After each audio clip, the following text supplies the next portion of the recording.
সবাইকে জানাচ্ছি আমার পক্ষ থেকে সালামুন আলাইকুম। আজ আলোচনা করব ব্রাদার রাহুলকে নিয়ে। তো আমি একটি লাইভ দেখেছিলাম, অনলি কোরআন মানে এক ভাই, সে তার লাইভে অংশগ্রহণ করেছিল। তো ব্রাদার রাহুল সে তাকে বলেছে যে আপনি হাদিস কেন মানেন না। সে বলছে যে হাদিসে অনেক পরস্পর বিরোধী আছে, সে কারণে আমি হাদিস মানি না। তখন ব্রাদার রাহুল তাকে বলছে যে কোরআনের মধ্যেও যদি এরকম পরস্পর বিরোধী পাওয়া যায় তাহলে কি আপনি কোরআন ছেড়ে দিবেন, কোরআন বাদ দিবেন এই আয়াতগুলো? তো মূলত সেই ব্রাদার রাহুল সে বলতে চাচ্ছে যে কোরআনের মধ্যেও পরস্পর বিরোধী আছে। তো অথচ 4 নম্বর সূরা নিসারে যদি 82 নম্বর আয়াত আপনি পড়েন, সেখানে দেখতে পাবেন আল্লাহ নিজেই এখানে আমাদেরকে বলেন যে এই কোরআন যদি আল্লাহ ছাড়া অন্য কারো কাছ থেকে রচনা হতো তাহলে এর মধ্যে তোমরা পরস্পর বিরোধী তোমরা পেতে। তো আমরা জানি আল্লাহর পক্ষ থেকে এই কোরআন অবতীর্ণ হয়েছে। তো বাংলা অনুবাদের মধ্যে অনেক সমস্যা আছে, সেটা আমি জানি, অনেকে হয়তো বা আপনারা জানেন না। তো বিষয়টা হচ্ছে যে বাংলার মধ্যে যদি সমস্যা থাকে এই কারণে কি আল্লাহর দোষ যে আল্লাহ কোরআন এক আয়াতে অন্যটা বলছে, আর এক আয়াতে অন্যটা বলছে? সেটি হচ্ছে আপনার আমার বোঝার ভুল। তো যাই হোক, আল্লাহ এখানে চ্যালেঞ্জ করলো যে কোরআন আল্লাহ ছাড়া অন্য কারো কাছ থেকে যদি এটি নাজিল হতো তাহলে এখানে অনেক পরস্পর বিরোধী তোমরা দেখতে পেতে। কিন্তু ব্রাদার রাহুল কি বলছে যে কোরআনের মধ্যে পরস্পর বিরোধী আছে। তাহলে এই আয়াতের বিরুদ্ধে ব্রাদার রাহুল গিয়েছেন কিনা একটু যারা দর্শক তারা আয়াতটি দেখে দেখবেন যে আমরা আসলে ভুল বলছি নাকি ব্রাদার রাহুল আপনারা তাকে অন্ধভাবে অনুসরণ করছেন, সেই আসলে সত্য বলছে না ভুল বলছে, একটু চিন্তা করে দেখবেন এই আয়াতটি নিয়ে। তো এরপর ব্রাদার রাহুল সেই অনলি কোরআন মানে সেই ভাইকে আরেকটি প্রশ্ন করেছিল সূরা আম্বিয়ার ৯৮ নম্বর আয়াত এবং ৯৯ নম্বর আয়াত নিয়ে, যে এই আয়াত অনুযায়ী ঈসা রাসূল জাহান্নামে যাবে। মাযাল্লাহ আউযুবিল্লাহ আনাকুনা মিনাল জাহিলিন। তো সেখানে বলা হচ্ছে তোমরা আর আল্লাহকে বাদ দিয়ে যাদের ইবাদত করো তারা সবাই হবে জাহান্নামের জ্বালানি, তাতে তোমরা প্রবেশ করবে। যদি তারা ইলাহা হতো তাহলে তাতে তারা প্রবেশ করতো না। তোমরা সবাই স্থায়ী শাস্তি ভোগ করো। তো এই আয়াতটি দিয়ে ব্রাদার রাহুল প্রমাণ করতে চাচ্ছে যে ঈসা রাসূলের অনুসারীরা ঈসা রাসূলকে আল্লাহর পুত্র বা আল্লাহ মনে করে, ঠিক আছে? তো সেই হিসেবে তো ঈসা রাসূল জাহান্নামে যাবে। ঠিক একই যুক্তিতে আমি যদি তাদেরকে বলি বা ব্রাদার রাহুলকে উদ্দেশ্য করে আমি বলতে চাচ্ছি যে মোহাম্মদ রাসূলুল্লাহকে তো এই আহলে হাদিস বলেন, হানাফি বলেন আর মালিকি হাম্বলি যারাই বলেন যে আমরা রাসূলের অনুসারী বা রাসূলের হাদিস মানি, সেই হাদিস অনুযায়ী বা মুসলমানের আচরণ দেখে বোঝা যাচ্ছে বা দেখা যাচ্ছে এটি আসলে সত্য। যেমন তারা নামাজ পড়ে আল্লাহর জন্য ফরজ, সুন্নত নামাজ পড়ে রাসূলের জন্য। তো এইভাবে কিন্তু অনেক দেখা যায় আল্লাহর ইবাদত করে। আবার মোহাম্মদ রাসূলুল্লাহ যে বিধান দেয়নি, তারা হাদিসের নাম দিয়ে মোহাম্মদ রাসূলের নামে যে বিধান চালু করে দিয়েছে, সেই হিসেবে তো তাহলে তারা মোহাম্মদ রাসূলকেও তো আল্লাহর সমকক্ষ তারা বানিয়েছে। তারা কি করে? আল্লাহকে দিয়ে, ফেরেশতাকে দিয়ে নবীর উপর দুরূদ পড়াচ্ছে, নিজেরাও তারা দুরূদ পড়ে, আবার আল্লাহ ফেরেশতাকে দিয়েও তারা পড়াচ্ছে। সূরা আযাবের ৩৩ নম্বর সূরার আযাবের ৫৬ নম্বর আয়াত অনুযায়ী। তো সেই হিসেবে তো তারা মোহাম্মদ রাসূলকেও উপাস্য তাদের অজান্তে বানিয়ে নিয়েছে, ইলা বানিয়ে নিয়েছে। তাহলে তো মোহাম্মদ রাসূলও এই আয়াত অনুযায়ী সে জাহান্নামে যাবে।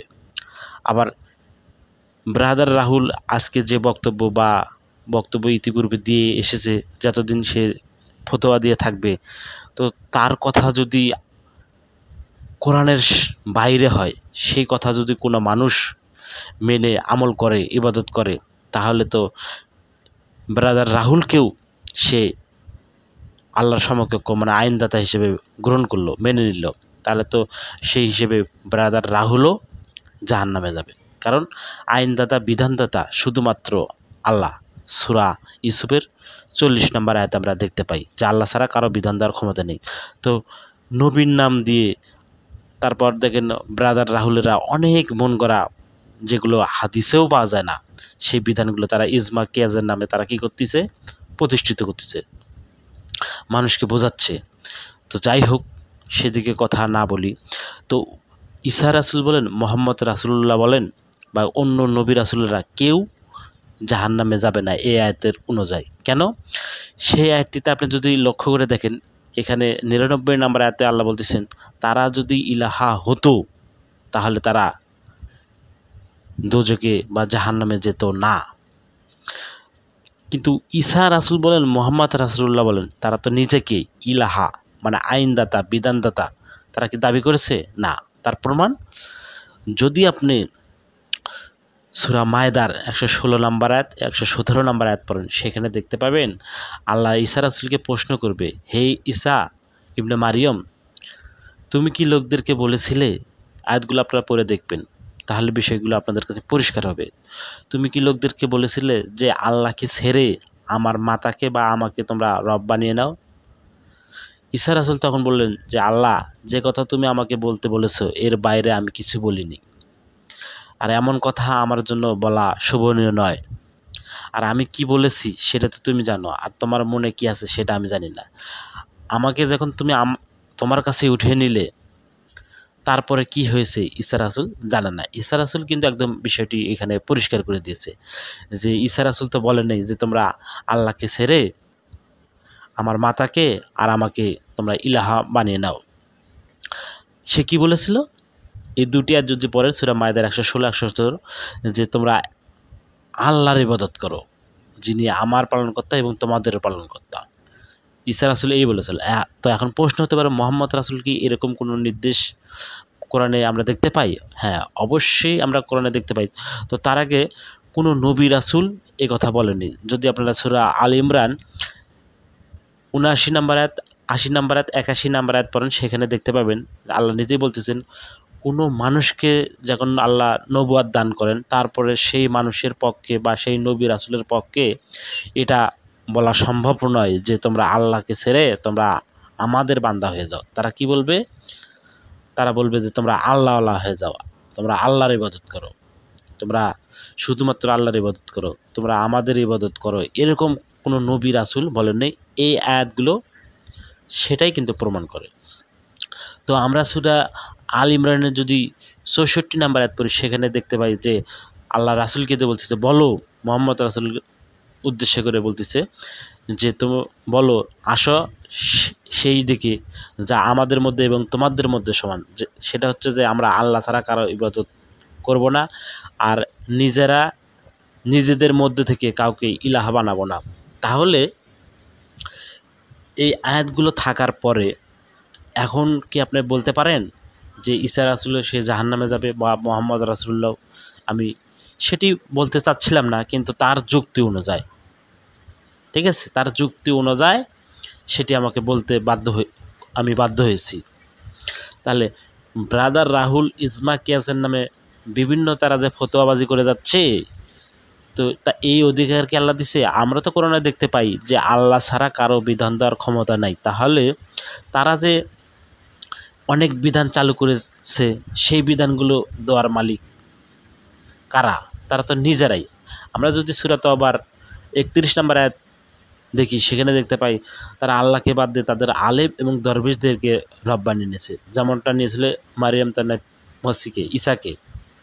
কিন্তু সূরা মায়দার 116-17-তে ঈসা রাসূলকে তারা বানিয়ে নিয়েছিল, ঠিক আছে, কিন্তু ঈসা রাসূল সরাসরি বলতেছে যে যিনি আমার পালনকর্তা এবং তোমাদের পালনকর্তা, তোমরা তার ইবাদত করো।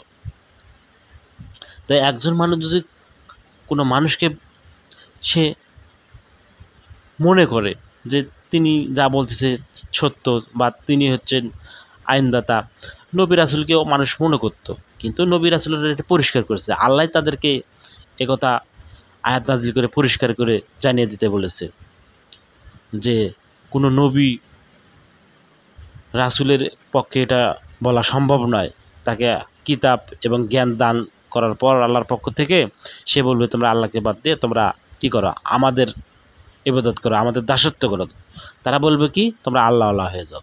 আপনারা সূরা আল ইমরানের ৭৯, ৮০ নম্বর আয়াত, ৮১ নম্বর আয়াতগুলো পড়ুন, তাহলেই বুঝতে পারবেন ব্রাদার রাহুল কি বলতে চাচ্ছে, আসলে সত্য না মিথ্যা। তারা যারা অনুসারী তারা তো কোরআন নিয়ে আসলে গবেষণা করে না। আর সে বলতে চাচ্ছে যে হচ্ছে কোরআনের মধ্যে পরস্পর বিরোধী আছে। কোথায় আপনি পেলেন? আপনি তো কোরআন মানেন না রে ভাই। এই হচ্ছে আপনার সমস্যা। তো যারা শুনছেন তারা আয়াতগুলো নিয়ে গভীরভাবে চিন্তা ভাবনা করে দেখুন, তাহলে বুঝতে পারবেন। তাহলে এই আয়াত অনুযায়ী যে মোহাম্মদ রাসূলুল্লাহকেও তো তারা ইলা বানিয়ে নিয়েছে। কীভাবে নিয়েছে? আমি তো বললাম, তারা ফরজ নামাজ পড়ে আল্লাহর জন্য, সুন্নত নামাজ পড়ে রাসূলের জন্য। তাহলে এটা কিভাবে সম্ভব? আরও অনেক আছে, সেগুলো আসলে নবীর নাম দিয়ে চালিয়ে দিয়েছে। আল্লাহ যেগুলো বলেন নাই, আর নবীও সেগুলো তো বলার কোনো প্রশ্নই আসে না। কারণ নবীর একটা পার্সোনাল লাইফ ছিল। সে ফাতেমাকে বলেছে যে আমি বাজারে যাচ্ছি, কি খাবা, তোমার জন্য আমি কি নিয়ে আসবো একটু বলো। তো সেগুলো কি আল্লাহর ওহী? তার পার্সোনাল লাইফ থাকতে পারে না? তো তারা তো বলতে চাচ্ছে যে আল্লাহ রাসূল কোনো কথাই বলেন নেই ওহী ছাড়া। আবার দেখেন সূরা তাহরিমের ৩ নাম্বার আয়াতে নবী তার স্ত্রীকে একটি কথা বলেছিল, তারা বলতেছে যে নবী এই যে হাদিস বলেছিল। তো ভাই এই আয়াতেই কিন্তু তাদের উত্তর আছে। সেটা কিভাবে? নবী তার একটা কথা বলেছিল স্ত্রীর কাছে, সেই স্ত্রী তার অন্যজনকে সে বলেছিল। পরে নবী বলেছিল যে তোমাকে এই কথা কে জানালো? তাহলে কে জানালো? যদি নবীর হাদিস প্রচার করা বাধ্য থাকতো মানুষ বা তার স্ত্রীরা, তাহলে নবী কেন মানা করলো যে তুমি কেন তাকে বললা বা তোমাকে কে জানালো? আবার এই সূরা যদি ৩৩ নম্বর সূরা আহজাবের যদি আপনি ৫৩ নম্বর আয়াত পড়েন, সেখানে দেখবেন নবীর ঘরে লোকজনেরা যারা ঈমানদার ছিল তারা যাতায়াত করতো, সেখানে খাওয়া দাওয়া হতো। সেখানে কিন্তু হাদিস নিয়ে আলোচনা করা নিষেধ ছিল আল্লাহর পক্ষ থেকে। আল্লাহ বলতেছে তোমরা হাদিস নিয়ে কোনো কথা বলো না। নবী এই কথা বলতে লজ্জাবোধ করে, কিন্তু আল্লাহ সত্য কথা বলতে লজ্জাবোধ করেন না। সে হাদিসের বাংলা কি কথা, তো তোমরা কথাবার্তা এখানে বলো না, কথাবার্তা মশগুল হয়ে পড়ো না তোমরা, ঠিক আছে? নবী এই কথা বলতে লজ্জাবোধ করে, তোমাদের খাওয়া দাওয়া হয়ে গেছে, তোমরা চলে যাও। তো এইভাবে কিন্তু কোরআনের আয়াত কিন্তু তারা একটা দিয়ে আর কি বোঝাতে চাচ্ছে যে হচ্ছে এই যে আয়াতে হাদিসের কথা বলা আছে। কিন্তু তারা তো সব হাদিস মানে সব আয়াতগুলো তো তারা পড়ে না। যে আল্লাহ যে আহসানুল হাদিস নাযিল করছে, আহসানুল হাদিসের উত্তম বাংলা কি? উত্তম হাদিস। আর উত্তম হাদিসের বিপরীত কি? নিকৃষ্টতম হাদিস। সূরা লোকমানের ৬ নম্বর আয়াতে যে মানুষের মধ্যে আছে অনেক মানুষ, তারা কি করে? লাওহাল হাদিস সংরক্ষণ করে আল্লাহর পথে বাধা দেওয়ার জন্য, অন্ধভাবেই তো। তো ইমাম বুখারী কি কোনো সাহাবীর সাথে সাক্ষাৎ করেছে? সে অমুক অমুকের কাছে শুনে হাদিসগুলো সে সংরক্ষণ করছে। আবার সেই হাদিসগুলো দেখা যাচ্ছে কোরআনের সাথে পুরোপুরি সাংঘর্ষিক। যেমন দুই একটি উদাহরণ দিলে আপনি বুঝতে পারবেন। কোরআন বলতেছে ঈমান নিয়ে আসলে সৎকর্ম করলে ইহুদি হোক, খ্রিস্টান হোক, বৌদ্ধ হোক, যে কোনো ব্যক্তি হোক, সে যদি আল্লাহর প্রতি ঈমান নিয়ে আসে আর সৎকর্ম করে, তাকে আল্লাহ জান্নাতের ওয়াদা দিয়েছেন, প্রতিশ্রুতি দিয়েছেন, সে অবশ্যই জান্নাত যেতে পারবে। এখন হাদিস বলছে কোনো মানুষ তার সৎ আমলের দ্বারাই সে জান্নাতে যেতে পারবে না। তো তখন লোকজনেরা রাসূলকে জিজ্ঞাসা করলো যে আপনাকেও নয়? সে বলল আমাকেও নয়, যতক্ষণ আল্লাহ আমাকে দয়া না করে। তো আরও যদি আপনারা দেখতে চান যে কোরআনে বলা হচ্ছে যে লোকেরা তোমাকে কিয়ামত সম্পর্কে জিজ্ঞাসা করে, তুমি বলে দাও এর জ্ঞান হচ্ছে শুধুমাত্র আল্লাহর কাছে। সূরা আরাফের ১৮৭ নম্বর আয়াত। আরও অনেক আয়াত আছে, আপনারা সেগুলো দেখে নেবেন। আর হাদিসে আপনারা দেখবেন কিয়ামতের পূর্বে এই লক্ষণ, কিয়ামতের আগে দাজ্জাল বের হবে, কিয়ামতের আগে পশ্চিম দিকে সূর্য উঠবে, তওবার দরজা বন্ধ হবে, বিভিন্ন আলামত যে এই বালক যদি জীবিত থাকে সে বৃদ্ধ হওয়ার আগে কিয়ামত হবে। মানে কথার আর শেষ নেই কিয়ামতের আলামত। অথচ কোরআন বলতেছে কিয়ামতের জ্ঞান শুধুমাত্র আল্লাহর কাছে, তা কখন সংঘটিত হবে সেটি আল্লাহই ভালো জানে। তো এইভাবে হাদিসের সাথে কোরআনের অনেক সাংঘর্ষিক। কিন্তু যারা হাদিসকে মনে প্রাণে বিশ্বাস করে তাদেরকে আপনি যতই বলেন ওই ঘুরে উল্টে না এগুলোর মধ্যে কোনো সমস্যা নাই, এগুলো সহি, এগুলো মানতেই হবে, না মানলে সে কাফের। তো ভাই আপনারা মানতে থাকেন, আমাদের কোনো সমস্যা নেই, আমরা সেগুলো মানতে পারি না। কোরআনকে আমরা প্রাধান্য দিই, কোরআনই আমাদের জন্য যথেষ্ট। সূরা আনকাবুতের 51 নম্বর আয়াত, যদিও এখানে কোরআন নেই, যে এটা কি তাদের জন্য যথেষ্ট নয়? তো এটার কথা কি বলছে? অনেকে বলে যে এখানে তো কোরআন শব্দ নেই। ঠিক আছে ভাই, ভালো কথা। তো এটা কি তাদের জন্য যথেষ্ট নেই? তো আল্লাহ কি এই হাদিসের কথা বলছে যে এটা কি তাদের জন্য যথেষ্ট নয়? তো কোন হাদিসের কথা বলছে? তাদের কথা অনুযায়ী যে তাদের কাছে তেলাওয়াত করা হয়, এতে বিশ্বাসী লোকদের জন্য উপদেশ রয়েছে। তেলাওয়াত করা কি হয় একটু বলেন আপনারা, কি তেলাওয়াত করা হয়? রাসূলের কাছে তো সর্বপ্রথম এই আয়াতটি নাযিল করা হয়েছে। তো রাসূল তখন কি বুখারী তেলাওয়াত করতো না মুসলিম তেলাওয়াত করতো? আপনারা বলেন।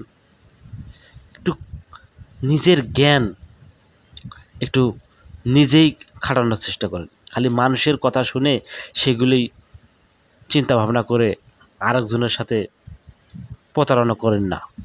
এটি হচ্ছে আপনার উপর আমার নসিহত। তো সকলে ভালো থাকবেন। ধন্যবাদ।